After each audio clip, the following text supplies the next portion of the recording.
सौरभ और मुस्कान की प्रेम कहानी देश ही नहीं पूरे दुनिया में लोगों के जुबां पर है। सौरभ और मुस्कान की प्रेम कहानी का इतना भयानक अंत होगा, इस पर आज लोग डरे सहमे हैं, क्योंकि आजकल लोग प्रेम विवाह करके भी सुरक्षित नहीं है।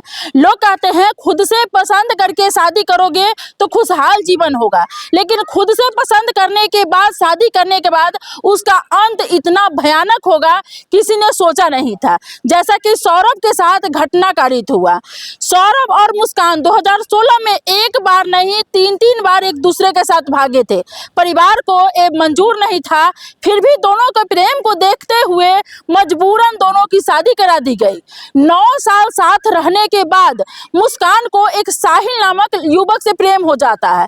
हालांकि वो साहिल कोई और नहीं, मुस्कान के साथ पहले से पढ़ाई किया होता है और मुस्कान और सौरभ के साथ पढ़ा लिखा होता है और दोनों का फिर से मिलना जुलना शुरू होता है और साहिल से मुस्कान का प्रेम हो जाता है। लेकिन उसके बाद साहिल के साथ मिलकर मुस्कान सौरभ का इतना भयानक अंत करती है जो आप सब जानते हैं। आज ड्रम को देखते ही मर्द कांप उठते हैं, अंदर सबके डर है और सहमते गए हैं। लोग के अंदर हड़कंप मचा हुआ है, कहीं इस ड्रम में हमारी पत्नी भी हमको काट करके ना रख दे। आखिर साहिल क्या ऐसा देता था और सौरभ क्या ऐसा नहीं दे पाता था मुस्कान को कि साहिल नशेरी गजेरी होते हुए भी मुस्कान को इतना पसंद थी और सौरभ इतना स्मार्ट होते हुए भी मुस्कान उसका इतना बड़ा और भयानक अंत कर दिया। अब आज मुस्कान की मां मुस्कान के लिए फांसी की सजा मांग रही है। आज कहना है मुस्कान की मां का कि मैं अपनी बेटी के लिए फांसी की सजा मांगती हूँ, क्योंकि सौरभ मेरा बेटा दामाद ही नहीं एक बेटा की तरह था और बहुत अच्छा था, मेरी बेटी बहुत गलत थी। आपने ये भी देखा कि किस प्रकार से मुस्कान सौरभ का कत्ल कर दिया। कत्ल करने के बाद अपने प्रेमी के साथ घूमने चली गई।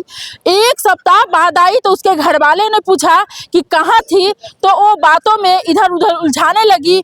फिर घर वालों को शक हुआ, शक्ति बढ़ती तो मुस्कान ने सारा सच उगला कि किस प्रकार से सौरभ उसके जन्मदिन पर आया तो था। 4-5 दिनों बाद ही जब सौरभ सो रहा था तो मुस्कान अपने प्रेमी साहिल को बुलाती है और उसके ऊपर चाकू से गोद कर उसको मार देती है और उसके बाद उसको बाथरूम में ले जाती है और उसको कटर से छोटे छोटे टुकड़ों में काट कर बोरी में डालकर मुस्कान पीछे बैठती है और साहिल चलाता होता है और सौरभ के शव को ले जाकर आगे जाकर एक ड्रम खरीदती है, सीमेंट खरीदती है। इसके बाद सौरभ के शव को ड्रम में डाल करके ऊपर से सीमेंट में जमा देती है। जब सारे घटना के बारे में पुलिस को पता चलता है तो पुलिस को ये समझ नहीं आता है कि ड्रम से सीमेंट के नीचे से आखिर सौरभ का शव हम कैसे निकालें। हालांकि ड्रम को काट कर सौरभ का शव निकाला जाता है और तब आता है साहिल और मुस्कान का सच्चाई और तब उसको पुलिस गिरफ्तार करती है और जब गिरफ्तार करके ले जाती है तो आप देखते हैं कि हजारों की संख्या में वकील और जितने भी लोग होते हैं मुस्कान को मारता है, ताकि सब आक्रोशित है कि इतना बड़ा घटना कारित क्यों कर दिया। नहीं पसंद था छोड़ देती, डिवोर्स दे देती। हालांकि वो तलाक देना भी चाहती थी, सौरभ भी उसे बहुत प्यार करता था, वो चाहता था कि नहीं तलाक दे। लेकिन क्या हुआ, फिर मुस्कान को 50,000 लगभग महीना मिलता था।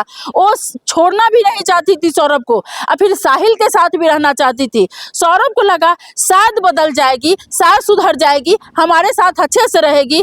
क्या पता था कि हम जाएंगे, लंदन से भारत आया और उसको क्या पता कि हम जाएंगे पत्नी के जन्मदिन पर और पत्नी हमको जिंदगी से ही उठा देगी, धरती से इस प्रकार से मेरा कहानी खत्म करेगी। क्या पता था सौरभ को। तो इस प्रकार से सौरभ का अंत हुआ और मुस्कान और साहिल के साथ क्या होना चाहिए, उसको क्या सजा होना चाहिए, आप लोग कमेंट करें। हालांकि मुस्कान की मां कहती है कि मुस्कान को फांसी की सजा होनी चाहिए।